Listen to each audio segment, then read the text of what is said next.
Good evening, everybody, and welcome to another edition of Forward Maryland. Today is Wednesday, September 23rd, 2020. I'm Bill Woodcock, And I'm Jason Booms. and we are both enjoying the first full day of fall. Pumpkin spice everything, everybody. But we have more. Jason, by the way, what is your favorite pumpkin spice product? I honestly can't say that I have one.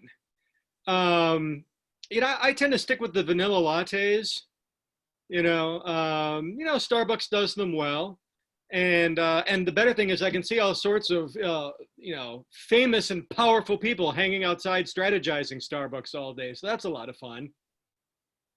I want to say do tell, but our time is limited. My I was surprised that, having been the garnerer of sponsors for this program for many months now, I'm surprised you did not list our sponsor, Pumpkin Soul. Oh, that must be brand new. What's their deal? Well, Pumpkin Sol, soap from the makers of Pine Sol. It is your pumpkin-y cleaner for the autumn holidays. Okay. For your Indigenous Peoples Day or your Columbus Day, your Veterans Day, your Bruce Springsteen's birthday, all of those. I mean, and the good news is you can spread that anywhere. And you can have your entire house smelling pumpkin fresh in minutes. Is it also a dessert topping? It's actually a dessert beverage. So you could actually drink it, warm it up, put some whipped cream on it, and it will warm your insides. Pumpkin Sol. Try some today. Anyway, we have many more important things to talk about as we practice levity while the universe burns. Jason, the big news of today is the decision or lack thereof. I shouldn't say that. It was a decision. It was just a crappy decision in the Breonna Taylor murder case. That's exactly what it was.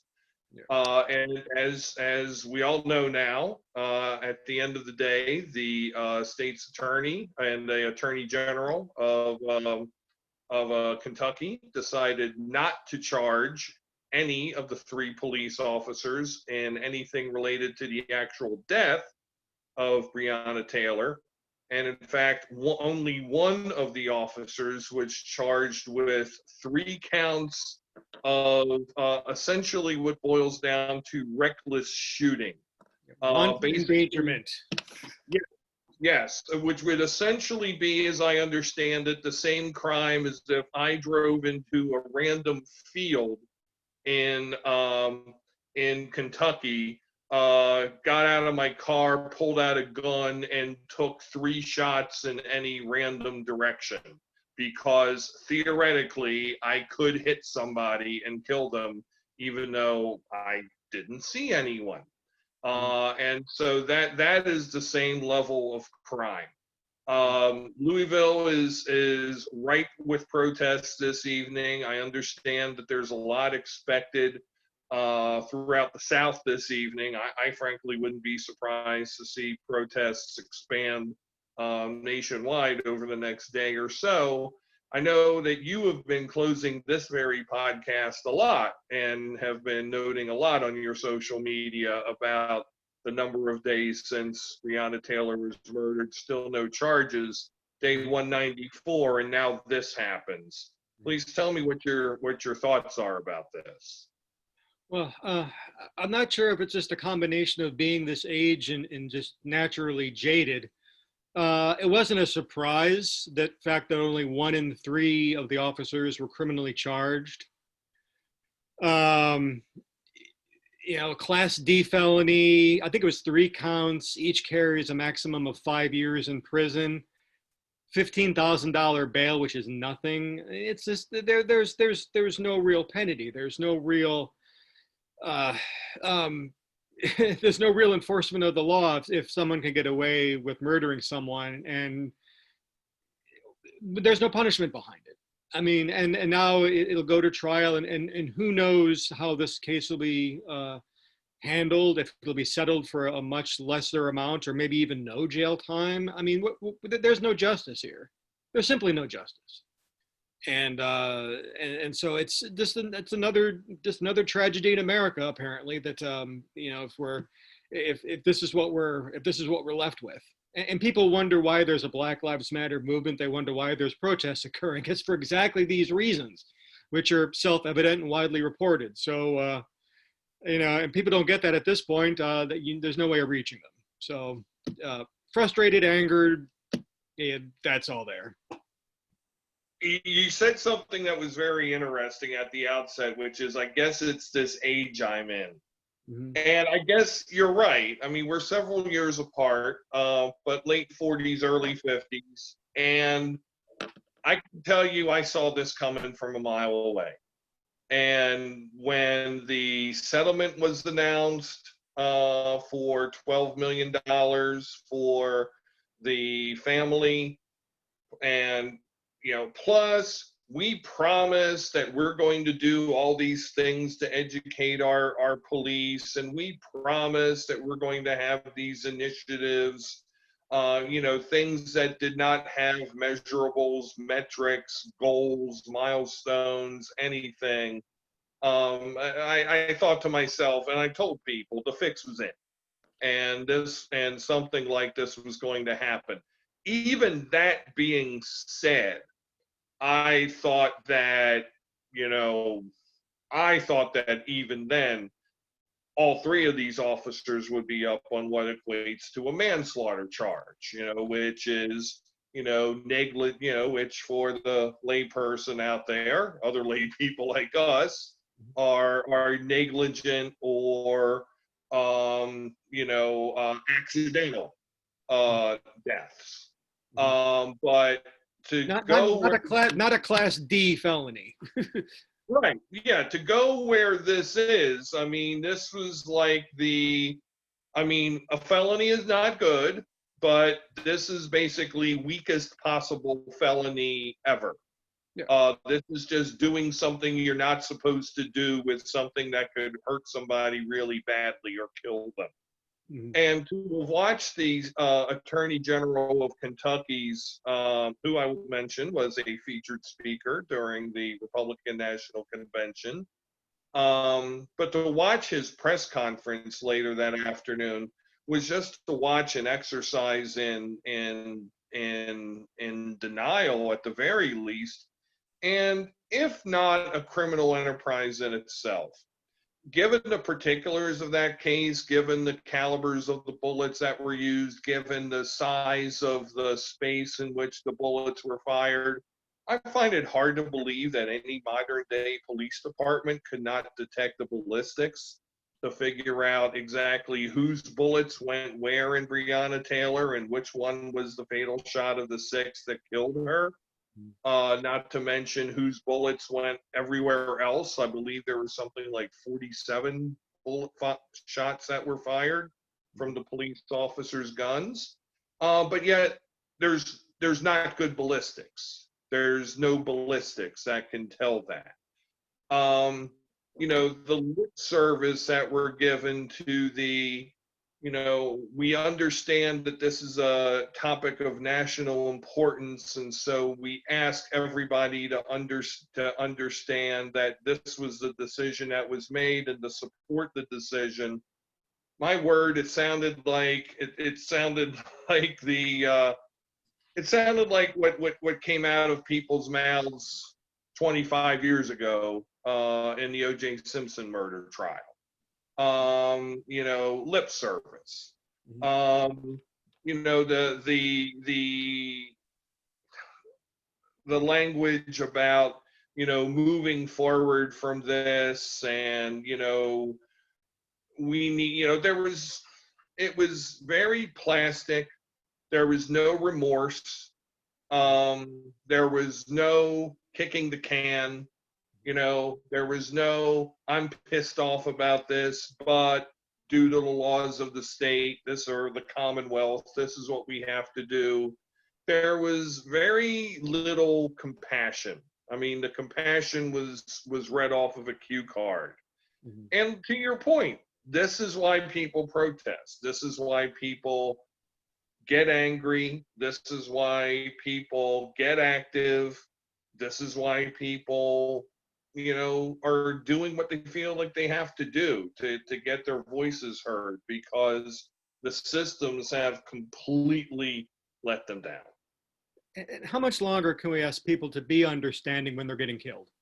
I mean, Cameron's statements ran hollow. I'm looking forward to him, receiving a measure of justice at some point in time in his career for his role in all this. I just don't understand why it's impossible to demilitarize the police, both in terms of the equipment that they carry with them as well as the mentality they carry with them. I just don't understand why they feel the need to constantly, barge into such situations and to take actions that they full well know can lead to the death of innocent individuals. But there you have it. And now we have another case where, we're asked for patience and understanding and reflection and calm. Why? Why is that necessary now? And how much longer will this ask continue? So it's disgusting, and it's definitely a call to action, and hopefully, just turning to electoral matters as we do, people will think about this and what kind of government they want to have, who they want, how they want our values reflected in the laws that we pass and live by, and the actions of our law enforcement agencies. Are they out of control? They're not out of control. And if you look at it from that framework, hopefully people will make the right decisions. The American political right, or at least I should say rank and file members of the right, appear to be insanely gullible. That may have been an understatement. But, today I wound up, completely unrelated point, I wound up having to disavow people of the belief that Halloween is canceled, because there seems to have been a little social media uprise today that people thought Halloween was canceled by, I don't know, Dr. Fauci, the deep state, liberals, I don't know, but Halloween was canceled. So I had to tell people, no, Halloween is still on. There's and by the way, I'm sorry, but shouldn't these folks hate Halloween? They should hate Halloween because it's a friggin' pagan, godless holiday or observance. Yes, with Butterfingers. They would hate that. But maybe it's the moon pies. So you have to disavow them of this. And then you also have to disavow them of this thing more relevant to our discussion. That the plight and the lack of privilege that people of color feel in this country is not that far off than that felt by the working class white person. It truly is not. There are differences, and I would say that any person of, the people of color obviously have it worse in this country.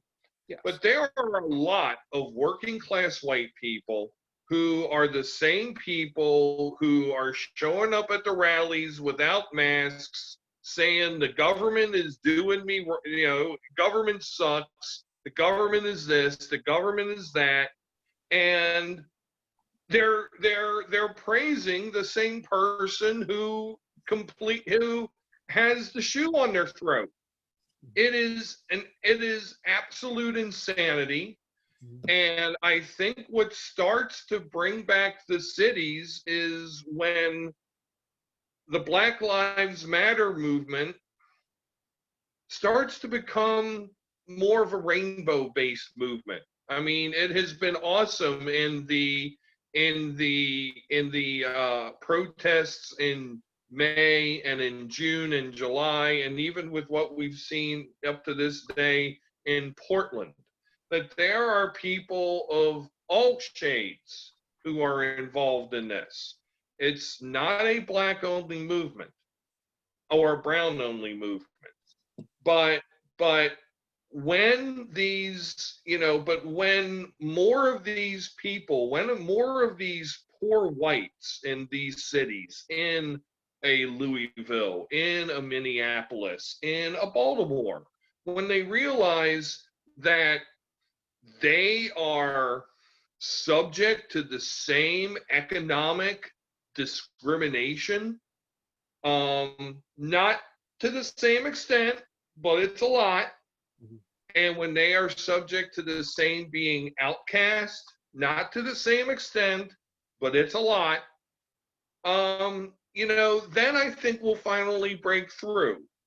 I don't know if the second Civil War comes before that breakthrough or not. Well, I mean, I don't know. I mean, I'm a huge fan, as anyone, of combining class struggle with various identity struggles. But, I've seen some of that before. Like, you had that movement in Chicago. Literally, the Rainbow Coalition sort of coalesced around the same time, where you had the Black Panthers, you had, I want to say, the Young Lords, or that I think were a Latino-focused organization, and then you had, I want to say, the Young Patriots, that were a white group, that said, hey, let's, sort of combine our efforts and really work to organize our respective communities. And of course, the federal government did what they did to break down those relationships as quickly as humanly possible. I just don't know. I mean, and to your point regarding gullibility, or it's a case of putting race first. I'll give you an example. My stepdad, who's not going to watch this show, so I feel pretty good about speaking candidly here, was a complete asshole. Never made that much, completely blue collar, maybe in a couple good years, he made a little over 30, maybe. Working class grunt. He would never do anything that would indicate allyship with anyone, black, brown, indigenous peoples. Everything was through the prism of race, and for that reason, he just couldn't operate according to non-racist principles. So it's going to be amazing when the technology improves as it does. You'll see more deep fakes, more ability of conservative elites to get their message out to varying populations that will listen to it, think it's authentic, and buy into it, which is going to be very painful and potentially extremely destructive. Yeah, I'm afraid that you're right. I mean, for tonight, the only thing I guess I can hope for is I can pray for peaceful protests this evening and the next few evenings. I already know that some folks were hauled away in Louisville, and it seemed like a few people got roughed up. Not exactly sure what's happened there, but hopefully, and again, yeah, to your point about it being a little bit electoral, um, you know, there seems to be an overwhelming support of the right to protest, but a right to violently protest, not so much. Of course, the president jumped on this, and now his idea of peaceful protest is sitting in the clubhouse of one of his New Jersey golf club, talking to a bunch of Skip and Larrys.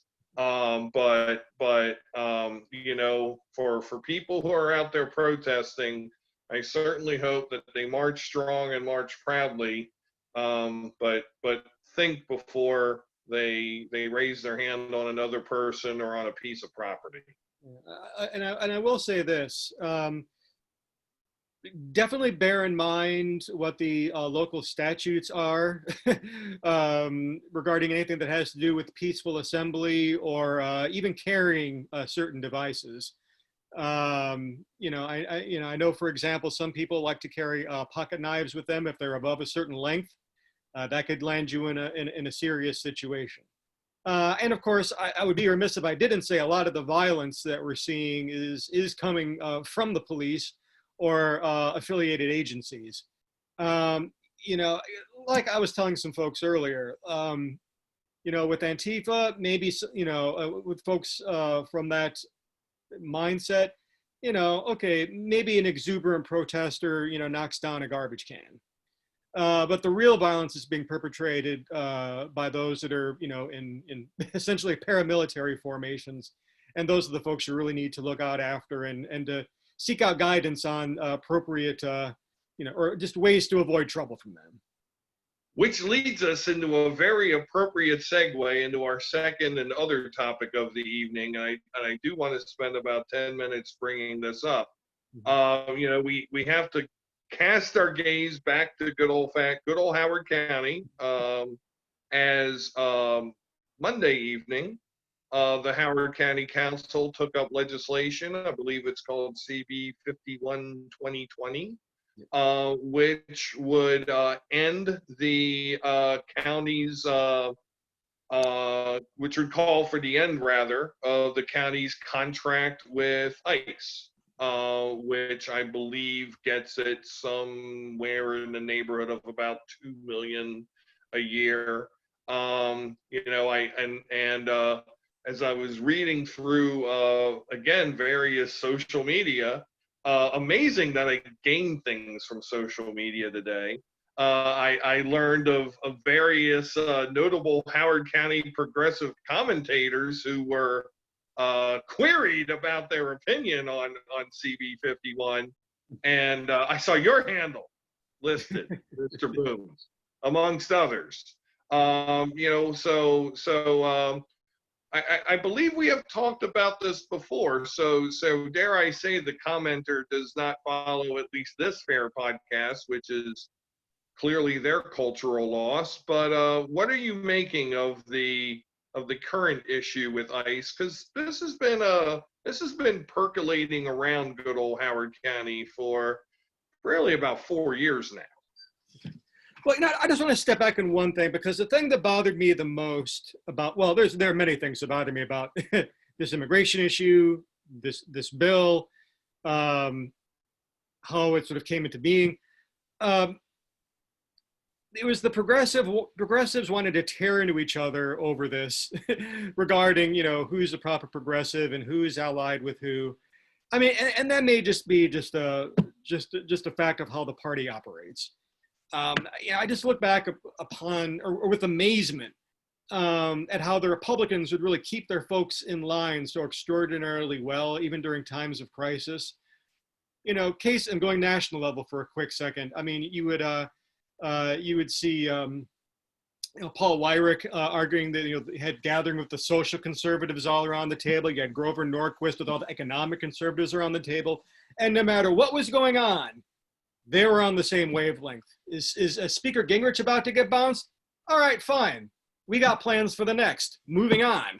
And it was very efficient. Whereas the Democrats, well, let's just tear into each other for a while. Let's have a melee. So that was disconcerting. And I think the biggest thing about it, but some of the people were right in terms of how they viewed this bill. I want to abolish ICE. I'm not thrilled at something that as limited as this bill is. If I were on the council, would I vote for it as perhaps a step in the right direction as opposed to an alternative? Maybe. But I do look at the language of that. And really the actionable language is like the very tail end. It's a couple sentences. And I'm wondering, I'm not a lawyer. I do watch a lot of Law and Order, Criminal Intent. But,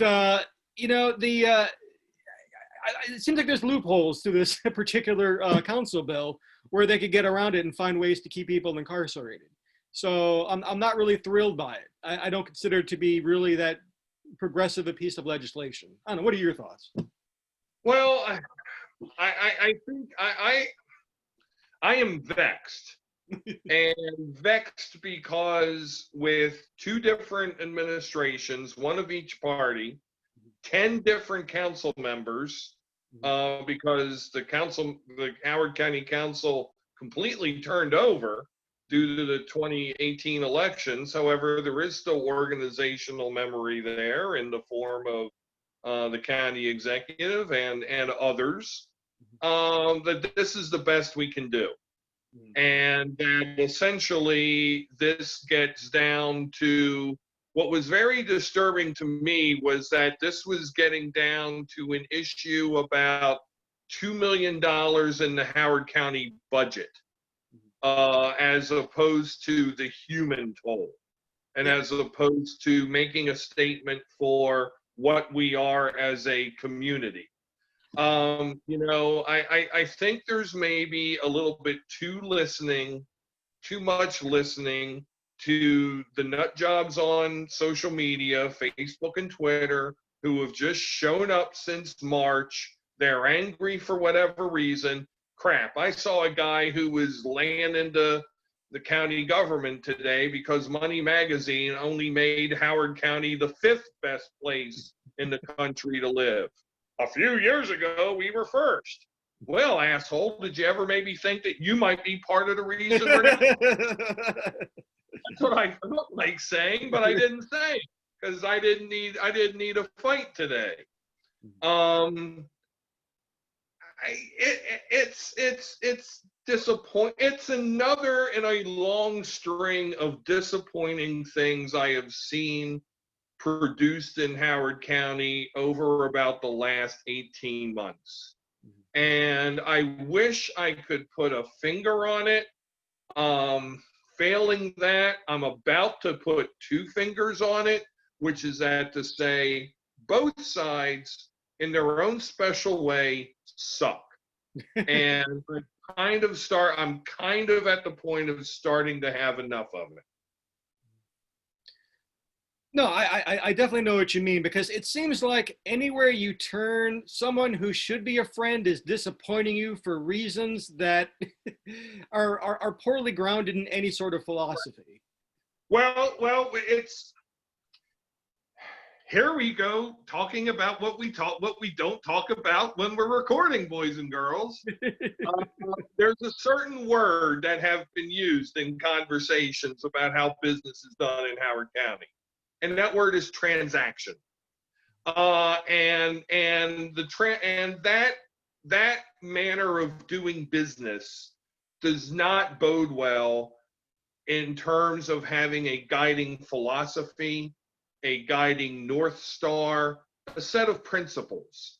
It is a method of doing business which gets you the most Facebook likes, which makes you popular.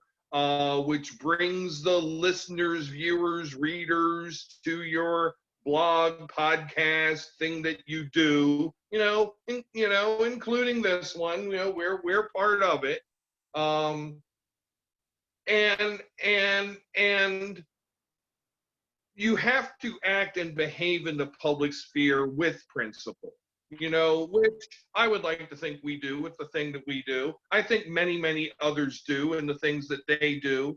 But I also think that we have a critical mass of enough people in the wrong places who all they are about is making political points or making some bucks for somebody they may or may not represent, or blocking somebody from getting what they want.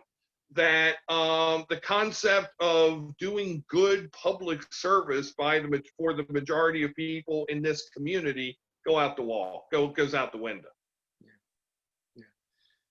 I agree, and it's sad because with this turnover, I guess I thought I'd see more harmonious relations and better policy making as flowing from that, but not really. Yeah.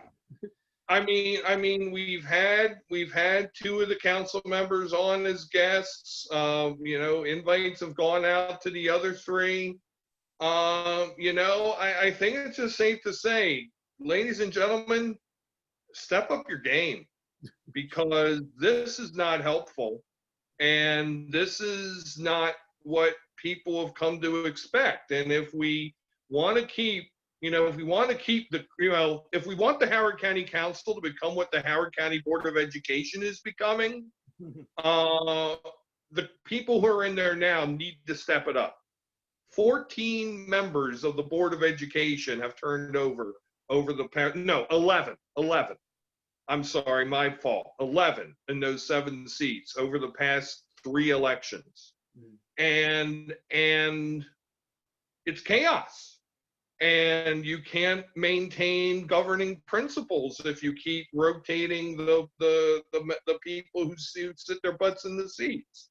And we see what sort of an effect it's having in the schools. It's a downward spiral. And if we want that in Howard County government, well, county council, keep doing what you're doing, and you're going to get what you get. So brass tacks, how many council members are going to get primary next time? Where's the money on that? I'm not counting District 5, but I'll say at least 2 would be primary. Not counting 5? Not counting District 5. I'll say it right now, 1, 2, and 4. 1, 2, and 4? Okay. 1, 2, and 4. Also remember, lines have to be drawn. Yeah. For districts, and I think that may embolden some folks. That's a good point. So, speaking of the Howard County Council, haven't we done well with our segues tonight? We're on point. Ring rust. But we are going to have on our next show a member of the Howard County Charter Review Commission. He is a person known to both of us and is a dear ally and, shall we say, interesting character. Always a lively conversation whenever Dr. James Howard joins us on the program, which is, I can say because he has actually never been on this program. Surprising to say, it is James Howard's debut performance on Forward Maryland, and you will be able to listen to him come Sunday. I mean, this is going to be just a great show. I mean, we're going to hear about his trips to Mars, vampiric tendencies. I mean, there's just so much ground to cover when he's going to be here. This is true. This is true. Also, his work with the Maryland Defense Force, doing COVID-19 testing on National Guardsmen. His work that he's done along with, amongst other people, myself, on election security and flood management.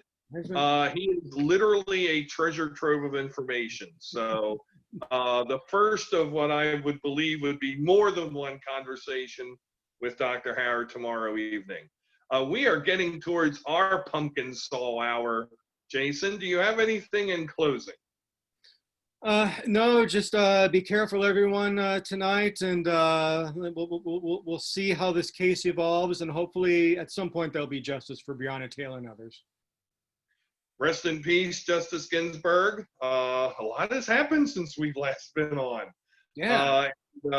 Please follow us on our YouTube channel, Forward Maryland, all one word, and like us on Facebook at Forward Maryland. So for Jason, I'm Bill. You've been watching or listening to Forward Maryland. Take care, everybody. Have a good night. Bye now.